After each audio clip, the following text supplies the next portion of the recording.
Hello friend, स्वागत है आपका एनक्यू स्टडी यूट्यूब चैनल पर। सक्षमता परीक्षा से संबंधित यह 18वां प्रैक्टिस सेट है सामान्य अध्ययन का, जिसमें हम लोग इतिहास, भूगोल, भारतीय संविधान और विज्ञान से संबंधित अहम महत्वपूर्ण प्रश्नों को उसके उत्तर के व्याख्या के सहित देखेंगे। तो आइए हम लोग बिना देर किए हुए प्रश्नों की तरफ चलते हैं, एक एक प्रश्नों को देखते हैं। हमारे स्क्रीन पर पहला सवाल आ गया है कि महात्मा गांधी ने हिंद स्वराज नामक जो पुस्तक की रचना की थी वह उन्होंने कब किया था। महात्मा गांधी के द्वारा रचित पुस्तक है हिंद स्वराज, इसकी रचना उन्होंने कब की थी। वो इंग्लैंड से भारत जहाज से यात्रा कर रहे थे तब किए थे, या फिर अपने साबरमती आश्रम में किए थे, या जहाज से इंग्लैंड से दक्षिण अफ्रीका की यात्रा कर रहे थे, या फिर जब वो चंपारण आंदोलन का नेतृत्व कर रहे थे उस दौरान किए थे। तो इस पहला नंबर क्वेश्चन का जो सबसे सही जवाब है ऑप्शन नंबर सी के रूप में जाना जाएगा कि जब महात्मा गांधी जी ने हिंद स्वराज की तब रचना की जब वो जहाज से इंग्लैंड से दक्षिण अफ्रीका की यात्रा कर रहे थे। नेक्स्ट क्वेश्चन की ओर बढ़ते हैं दोस्तों। क्वेश्चन नंबर दूसरा है कि शेरे पंजाब किसका उपनाम है, यानी शेरे पंजाब नाम से किन्हें जाना जाता है। बिपिन चंद्र पाल को, या फिर लाला लाजपत राय को, या सरदार भगत सिंह को। तो इसका जो सबसे करेक्ट आंसर है कि शेरे पंजाब के नाम से जो जाना जाता है वो लाला लाजपत राय को, यानी ऑप्शन नंबर बी दूसरा नंबर प्रश्न का सबसे सही जवाब है। नेक्स्ट क्वेश्चन की ओर बढ़ते हैं। क्वेश्चन नंबर तीसरा है कि निम्नलिखित में से किस नेता ने 1906 में कलकत्ता कांग्रेस अधिवेशन की अध्यक्षता की थी। 1906 का कलकत्ता कांग्रेस अधिवेशन इसलिए महत्वपूर्ण हो जाता है क्योंकि उससे पहले 1905 ईस्वी में बंगाल का विभाजन कर दिया गया था, पूर्वी बंगाल और पश्चिमी बंगाल के रूप में। तो ये 1906 में जो है कलकत्ता अधिवेशन की अध्यक्षता करने वाले जो ये थे वो कौन है। तीसरा नंबर क्वेश्चन का जो करेक्ट आंसर है वो ऑप्शन नंबर डी है कि दादा भाई नौरोजी जो है कलकत्ता अधिवेशन की अध्यक्षता किए थे, क्योंकि इस अधिवेशन में जो है ये बंगाल विभाजन के पश्चात ये अधिवेशन महत्वपूर्ण हो गया था। उस वक्त जो है स्वदेशी आंदोलन चला था और स्वदेशी आंदोलन का निर्णय लिया गया था और दादा भाई नौरोजी के नेतृत्व में यह हुआ। और दादा भाई नौरोजी ने जो है कुल मिलाकर कांग्रेस की 3 बार अध्यक्षता किए हैं। एक 1885 के बाद 1886 में, 1905 में और उसके बाद 1906 में, कुल 3 इन्होंने जो है अध्यक्षता किए हैं। नेक्स्ट क्वेश्चन की ओर बढ़ते हैं। क्वेश्चन नंबर 4 है कि कौन से भारतीय स्वतंत्र भारत का पहला गवर्नर जनरल बना। कौन भारतीय जो है वह स्वतंत्र भारत के पहला गवर्नर जनरल है। डॉक्टर राजेंद्र प्रसाद हैं, या फिर सरदार पटेल हैं, या सी राजगोपालचारी हैं, या बाबा साहब भीमराव अंबेडकर हैं।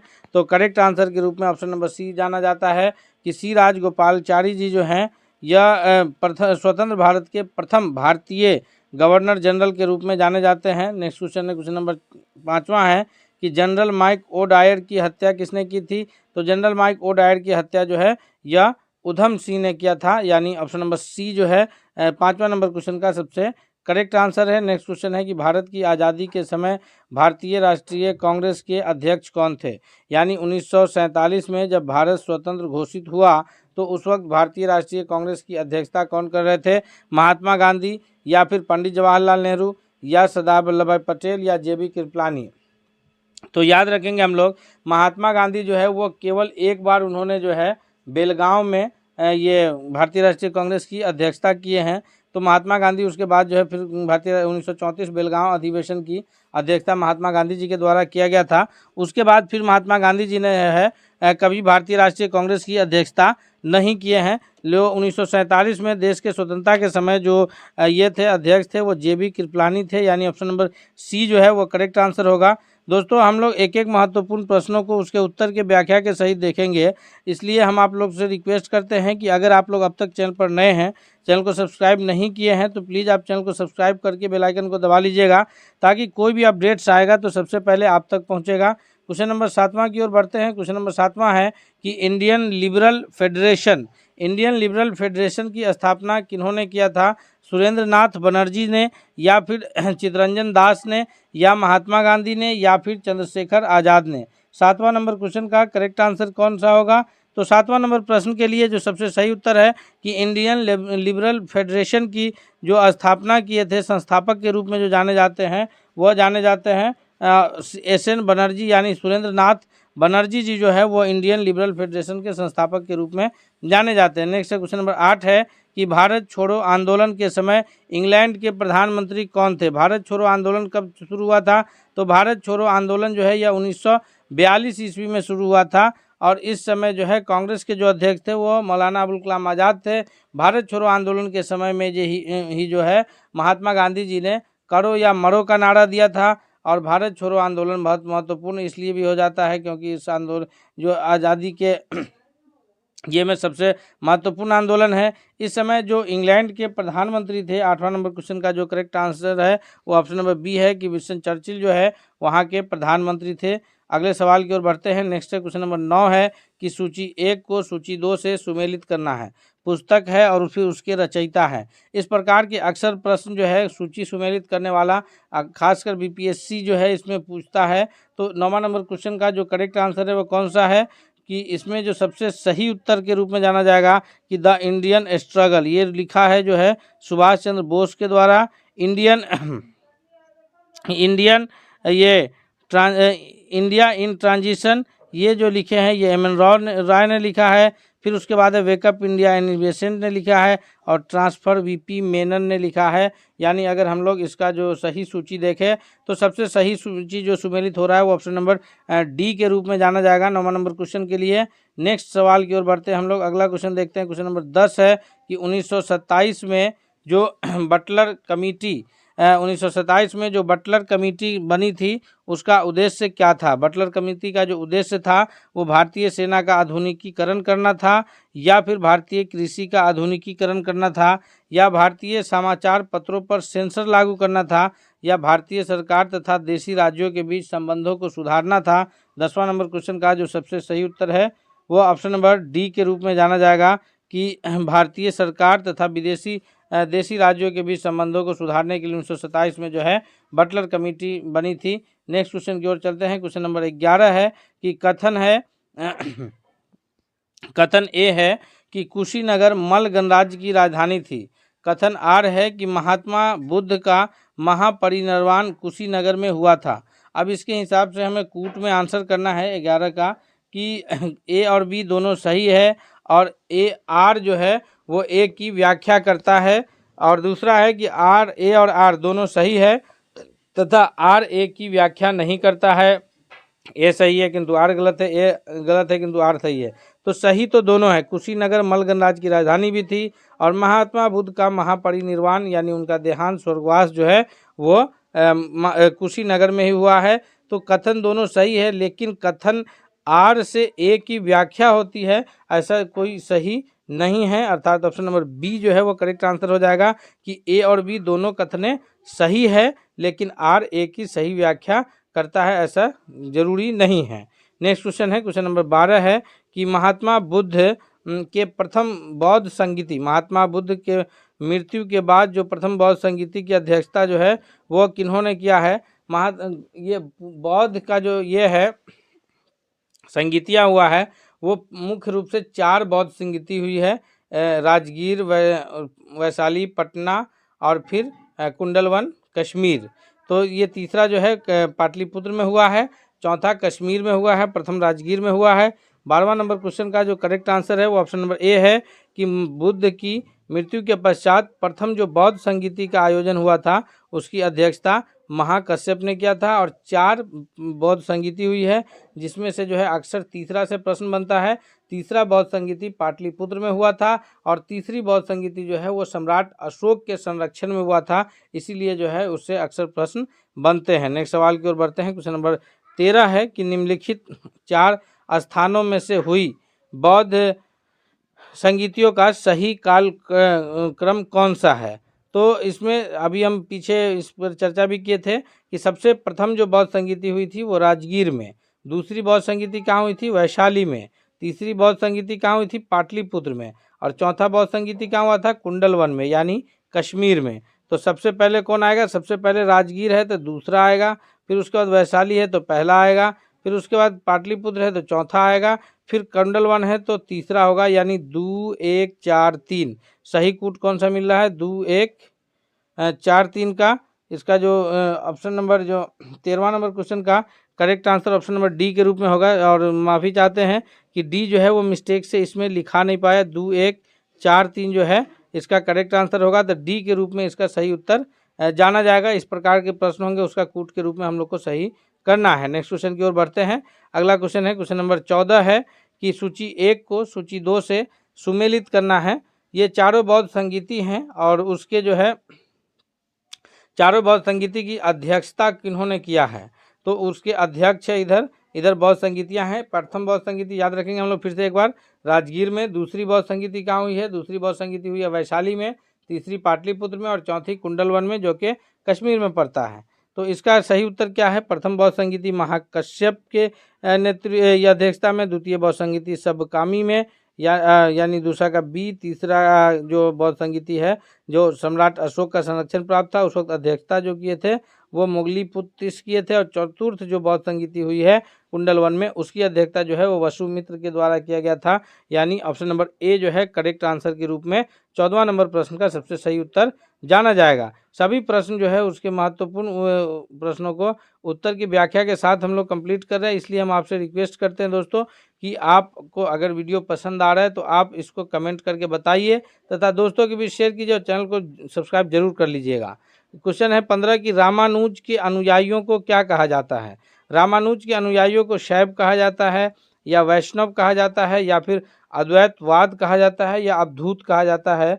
तो 15वां नंबर क्वेश्चन का जो करेक्ट आंसर है ऑप्शन नंबर बी के रूप में जाना जाएगा कि रामानुज के जो अनुयायी हैं उन्हें वैष्णव के नाम से जाना जाता है। नेक्स्ट क्वेश्चन है क्वेश्चन नंबर 16 है कि किस इतिहासकार ने अकबर द्वारा प्रतिपादित दीन इलाही को एक धर्म कहा है? अकबर ने जो है दीन इलाही नाम से एक ये चलाया था और स्वयं को जिले इलाही घोषित किया था। तो इसमें से किस इतिहासकारों ने जो है उसको एक धर्म की संज्ञा दी थी? हालांकि उस दीन इलाही को अगर मानने वालों की बात हो तो उसमें केवल एक ही मानने वाले हैं, वो जो बीरबल हैं वही दीन इलाही को माने, बाकी कोई लोग जो है उसका दीन इलाही को नहीं माने थे। 16वां नंबर क्वेश्चन का जो करेक्ट आंसर है वो ऑप्शन नंबर ए है कि इतिहासकार जो है अबुल फजल जो है कहा है कि वो एक धर्म था। ऑप्शन नंबर ए के रूप में करेक्ट आंसर जाना जाएगा। नेक्स्ट है 17 नंबर क्वेश्चन है कि अनवारे सुलही ग्रंथ किसका अनुवाद है? अनवारे सुलही जो है यह पंचतंत्र का अनुवाद है या महाभारत का या रामायण का या सूरसागर का? इनमें से किस चीज़ के उर्दू ये किस चीज़ के अनुवाद को जो है अनवारे सुलही के नाम से जानते हैं? तो 17वां नंबर क्वेश्चन का जो करेक्ट आंसर है कि पंचतंत्र का जो अनुवाद है उसका ट्रांसलेशन है उसको अनवारे सुलही के नाम से जाना जाता है। नेक्स्ट क्वेश्चन है क्वेश्चन नंबर 18 है जो कि भूगोल से रिलेटेड प्रश्न है कि शनि ग्रह को सर्वप्रथम किस खगोल शास्त्री ने देखा था? शनि ग्रह को देखने का जो श्रेय है वो कौन से भूगोलविद कौन से खगोल शास्त्री को जाता है? तो 18वां नंबर क्वेश्चन का जो सबसे सही जवाब है कि शनि ग्रह को जो देखा था वो गैलीलियो महोदय ने देखा था। यानी ऑप्शन नंबर ए जो है वो करेक्ट आंसर है। नेक्स्ट क्वेश्चन की ओर हम लोग बढ़ते हैं। अगला प्रश्न देखते हैं। क्वेश्चन नंबर 19 है कि सौर मंडल का सबसे कम घनत्व वाला ग्रह कौन सा है? यहाँ पर घनत्व पूछा जा रहा है, यानी ना उसका आकार न सूर्य की दूरी पूछा जा रहा है, सबसे कम घनत्व वाला ग्रह के बारे में पूछा जा रहा है। तो सबसे कम घनत्व वाला अगर ग्रह की बात हो तो ऑप्शन नंबर डी जो है वो सबसे सही उत्तर होगा कि सौर मंडल के जितने ग्रह हैं उनमें से सबसे कम घनत्व वाला जो ग्रह है वह शनि ग्रह है। नेक्स्ट क्वेश्चन की ओर बढ़ते हैं। क्वेश्चन नंबर 20 है कि निम्नलिखित में किसको व्हाइट ऑफ द अर्थ के नाम से जाना जाता है? व्हाइट ऑफ द अर्थ जो है या क्रस्ट को कहते हैं, मेंटल को कहते हैं या कोर को कहते हैं? पृथ्वी की परत जो है वो 3 हिस्सा है, कोर, मेंटल, क्रस्ट जो है ये पृथ्वी के 3 प्रमुख हिस्से हैं। 20वां नंबर क्वेश्चन का जो सही उत्तर है वो ऑप्शन नंबर बी के रूप में जाना जाएगा कि ये मेंटल को जो है व्हाइट ऑफ द अर्थ के नाम से जाना जाता है। नेक्स्ट क्वेश्चन है क्वेश्चन नंबर 21 है कि भूपर पट्टी पर पाए जाने वाले यानी ज़मीन के ऊपर जितने तत्व विभिन्न प्रकार के तत्वों पाए जाते हैं उनमें से कौन तत्व का सही अवरोही क्रम कौन सा है, यानी सही घटता क्रम कौन सा है? 21वां नंबर क्वेश्चन का तो सबसे अधिक मात्रा में जो तत्व पाए जा रहे हैं उसमें सबसे अधिक मात्रा में जो तत्व है वह ऑक्सीजन है, फिर उसके बाद जो है सिलिकॉन है, फिर एल्यूमिनियम है, फिर लोहा है। यानी ऑप्शन नंबर डी जो है वो सबसे सही उत्तर है। 21वां नंबर प्रश्न का सबसे करेक्ट आंसर क्या है? ऑप्शन नंबर डी है। नेक्स्ट क्वेश्चन की ओर बढ़ते हैं। अगला प्रश्न देखते हैं। क्वेश्चन नंबर 22 है कि 1 डिग्री अक्षांश निम्नलिखित में से किसके बराबर होती है। तो अगर हम लोग 1 डिग्री अक्षांश की बात करें तो ये अक्षांश की जो कुल संख्या है पृथ्वी को अगर ध्यान से देखें तो 0 डिग्री से शुरू होकर के और यहाँ फिर 90 डिग्री तक पहुँचता है, फिर इधर 90 डिग्री तक। तो और पृथ्वी की जो त्रिज्या है वो 6371 किलोमीटर है। तो इस हिसाब से उसकी परिधि निकाल के अगर हम लोग ये करें तो 1 डिग्री अक्षांश की बीच की जो दूरी है वो लगभग 111 किलोमीटर है, यानी ऑप्शन नंबर बी 22वां का सबसे करेक्ट आंसर है। 23वां नंबर प्रश्न है हमारे स्क्रीन पर कि एक देशांतर से दूसरे देशांतर के बीच का समय अंतराल कितना होता है। तो अगर हम लोग बात करें देशांतर के बीच के समय अंतराल का तो ये एक देशांतर जो उत्तरी ध्रुव से दक्षिण ध्रुव के बीच जो खींची गई रेखा है, यहाँ पर ये 0 डिग्री देशांतर जो है यह ग्रीनविच से, इंग्लैंड के शहर ग्रीनविच से शुरू होता है, फिर पूरब में 180 देशांतर, फिर पश्चिम में 180 देशांतर। तो कुल जो है वो 4 मिनट का मोटा मोटी समय लगता है एक देशांतर को पार करने में। ऑप्शन नंबर ए के रूप में करेक्ट आंसर है। नेक्स्ट क्वेश्चन है क्वेश्चन नंबर 24 है कि मकर रेखा निम्न में से किस देश से होकर के नहीं गुजरती है। तो यहाँ पर थोड़ा सा ये क्वेश्चन भास्ट है, इसको ध्यान रखिएगा कि मकर रेखा जो है वो हमेशा जो है, मकर रेखा कहते किसको हैं तो मकर रेखा कहते हैं 23.5 डिग्री दक्षिणी अक्षांश को। साउथ यानी दक्षिणी अक्षांश जो है यह मकर रेखा के नाम से जाना जाता है, जबकि 23.5 डिग्री उत्तरी अक्षांश जो है जो कर्क रेखा के नाम से जाना जाता है। और कर्क रेखा भारत के 8 राज्यों से होकर के गुजरती है। अगर दक्षिण अक्षांश की बात हो रही है तो ये नहीं गुजरेगी किससे होकर के। 24वां का जो करेक्ट आंसर है दक्षिण अफ्रीका, अर्जेंटीना, चिली इन सबों से गुजरती है, यानी फिलीपींस से होकर के नहीं गुजरती है। दक्षिण अफ्रीका जो अफ्रीका एक इस प्रकार का महादेश है, अफ्रीका महादेश से होकर के कर्क रेखा भी गुजरती है, मकर रेखा भी गुजरती है और विषुववृत्त भी गुजरती है। जितने भी महादेश हैं उनमें अफ्रीका ही एक ऐसा महादेश है जिसमें से होकर के तीनों रेखाएं जो है कर्क, मकर और ये 0 डिग्री अक्षांश यानी विषुववृत्त तीनों गुजरती है, यह भी हम लोग याद रखेंगे। क्वेश्चन नंबर 25 है कि निम्नलिखित में से किन देशों के समूह से भूमध्य रेखा गुजरती है। भूमध्य रेखा किसे कहते हैं तो भूमध्य रेखा कहते हैं 0 डिग्री अक्षांश को। 0 डिग्री अक्षांश भूमध्य रेखा के नाम से जाना जाता है। 25वां नंबर प्रश्न का जो करेक्ट आंसर है वह है कोलंबिया, केन्या और इंडोनेशिया।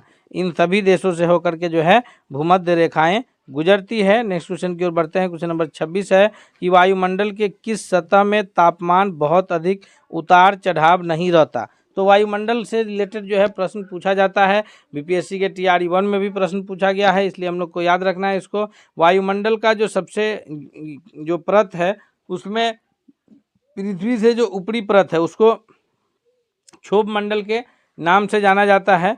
फिर उसके ऊपर जो है अन्य मंडल सब है। तो ये वायुमंडल का जिस परत में ताप के जो बहुत अधिक उतार चढ़ाव नहीं मिलता है, 26वां नंबर क्वेश्चन का करेक्ट आंसर है वह है ऑप्शन नंबर ए कि समताप मंडल में जो है बहुत अधिक, समताप यानी समान ताप वाला मंडल हो गया, तो इसमें बहुत अधिक तापमान का उतार चढ़ाव नहीं रहता है। और वायुमंडल का जो सबसे अधिक घनत्व है वह क्षोभ मंडल में रहता है, याद रखेंगे हम लोग। वायुमंडल का सबसे अधिक घनत्व कहाँ रहता है, क्षोभ मंडल में। नेक्स्ट क्वेश्चन है क्वेश्चन नंबर 27 है कि भारतीय संविधान में मौलिक कर्तव्य पर का विचार कहाँ से लिया गया है। तो भारतीय संविधान में जो मौलिक कर्तव्य का विचार लिया गया है वह रसिया से के संविधान से लिया गया है। ऑप्शन नंबर सी के रूप में इसका सही उत्तर होगा। नेक्स्ट क्वेश्चन की ओर बढ़ते हैं। क्वेश्चन नंबर 28 है कि भारतीय संविधान के भाग 1 में किसके विषय में वर्णन किया गया है। दोस्तों हम लोग लगातार सभी प्रैक्टिस सेट इस पर करा रहे हैं और हम उम्मीद करते हैं कि इन सभी सेट से जो है ये आपकी तैयारी सबसे बेहतरीन हो जाएगी। इसलिए आपसे रिक्वेस्ट है कि अगर आप अब तक चैनल पर नए हैं तो प्लीज़ आप चैनल को जरूर सब्सक्राइब कर लीजिए तथा बेल आइकन को दबा लीजिए ताकि कोई भी अपडेट्स आए तो सबसे पहले आप तक पहुंचे। क्वेश्चन नंबर 28 कह रहा है कि संविधान के भाग 1 में किसका वर्णन है। तो संविधान के जो भाग हैं, संविधान जब निर्माण हुआ था तब तो 22 भाग था, वर्तमान में संविधान में भागों की कुल संख्या 25 है। तो भाग 1 में जो वर्णन किया गया है, 28वां नंबर क्वेश्चन का जो करेक्ट आंसर है वह है संघ और उसके राज्य क्षेत्र के बारे में भारतीय संविधान के भाग 1 में वर्णन किया गया है। भाग 2 में जो है वो नागरिकता के संबंधित वर्णन है। भाग 3 में जो है वो मूल अधिकार का वर्णन है और भाग 4 में जो है वो राज्य के नीति निर्देशक तत्व का वर्णन है। ये भी याद रखेंगे। भाग 1 में किसका वर्णन है, संघ एवं राज्य क्षेत्र का। भाग 2 में किसका है तो वो हाँ भाग 2 में जो है वो नागरिकता का है। भाग 3 में मूल अधिकार का वर्णन है। मूल अधिकार की संख्या कितनी है तो मूल अधिकार की कुल संख्या जो है 6 है और इसका वर्णन कहाँ तक है तो इसका वर्णन है अनुच्छेद 12 से 35 अनुच्छेद तक वर्णन है, याद रखेंगे हम लोग। नेक्स्ट क्वेश्चन की ओर बढ़ते हैं। क्वेश्चन नंबर 29 है कि भारत संविधान के भाग 4 किसके बारे में बताता है। तो अभी हम लोग इस पर पीछे ही चर्चा किए हैं कि हमारे संविधान का जो भाग 4 है वह राज्य के नीति निर्देशक तत्वों को बताता है। ऑप्शन नंबर सी सही उत्तर है। और भाग 4 में जो है अनुच्छेद 51A जो जोड़ा गया है वो मूल कर्तव्य को निर्धारित करता है, याद रखेंगे हम लोग। नेक्स्ट क्वेश्चन की ओर बढ़ते हैं। क्वेश्चन नंबर 30 है कि भारतीय संविधान के किस अनुच्छेद में अनुसूचित जाति एवं अनुसूचित जनजातियों के लिए आरक्षण का प्रावधान है। SC और ST schedule caste and schedule tribes के लिए जो आरक्षण का रिजर्वेशन का जो प्रावधान है यह भारतीय संविधान के किस अनुच्छेद में इसका वर्णन है। तो 30वां नंबर प्रश्न का जो सबसे सही जवाब होगा वह है ऑप्शन नंबर डी यानी अनुच्छेद 335 में इसका उल्लेख किया गया है। नेक्स्ट है क्वेश्चन नंबर 31 है कि नीति निर्देशक तत्व यानी डायरेक्टरी प्रिंसिपल ऑफ स्टेट निम्नलिखित अनुच्छेदों में से कौन सा अंतर्राष्ट्रीय अशांति और सुरक्षा के संवर्ध में संबंधित है। तो अंतर्राष्ट्रीय अशांति और सुरक्षा के संवर्धन में जो संबंधित अनुच्छेद है वह है अनुच्छेद 51। नीति निर्देशक तत्वों का जो उल्लेख है वह अनुच्छेद 36 से 51 के बीच में है। अनुच्छेद 12 से 35 तक तो मूल अधिकार का वर्णन है और अनुच्छेद 36 से 51 तक नीति निर्देशक तत्वों का वर्णन किया गया है, 36 से 51 तक। क्वेश्चन नंबर 32 है कि लोकसभा में एंग्लो इंडियन समुदाय के जो प्रतिनिधित्व के लिए प्रावधान संविधान के किस अनुच्छेद के अंतर्गत किया गया है।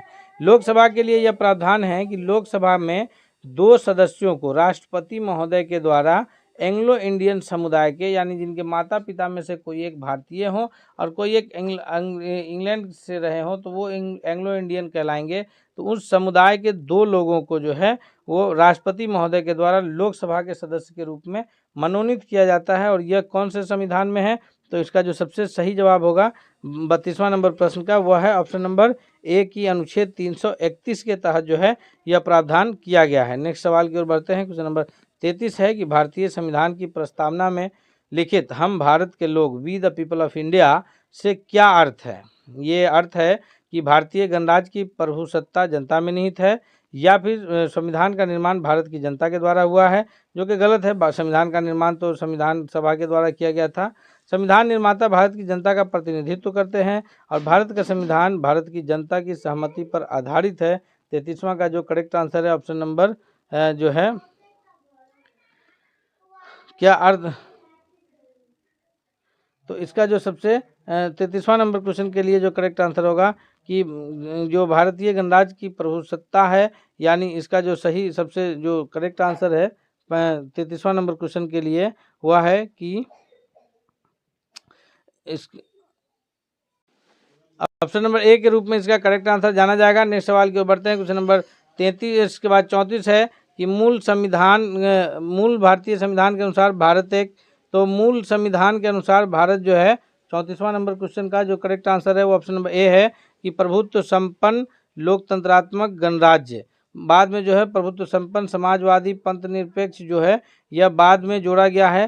तो ये जो मूल संविधान जो था ये बाकी जो प्रभुत्व संपन्न समाजवादी पंथ निरपेक्ष और ये जो सारे शब्द जोड़े गए हैं यह 1900 में जो है 76 में संविधान संशोधन के द्वारा जोड़े गए थे। तो 34वां नंबर क्वेश्चन का ऑप्शन नंबर ए जो है वो करेक्ट आंसर है। नेक्स्ट है क्वेश्चन नंबर 35 है कि किस संविधान संशोधन अधिनियम के द्वारा भारतीय संविधान के 9वीं अनुसूची जोड़ी गई है। तो 35वां नंबर क्वेश्चन का जो सबसे सही जवाब है वो है ऑप्शन नंबर ए की 9वीं अनुसूची जो है, क्योंकि ये जो था भारतीय संविधान संशोधन जब निर्माण हुआ था भारत का संविधान उस वक्त केवल 8 अनुसूचियाँ थी। अभी वर्तमान में 12 अनुसूची है।